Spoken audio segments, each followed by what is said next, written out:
target kami sekitar per sarangnya ada isilah barang 15 kilo, kurang lebih begitu.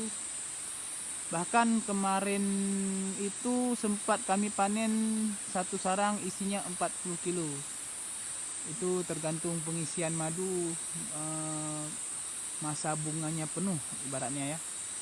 Insyaallah kita saksikan nanti malam bagaimana hasil pemanenan madu. Kita akan kabarkan lebih lanjut.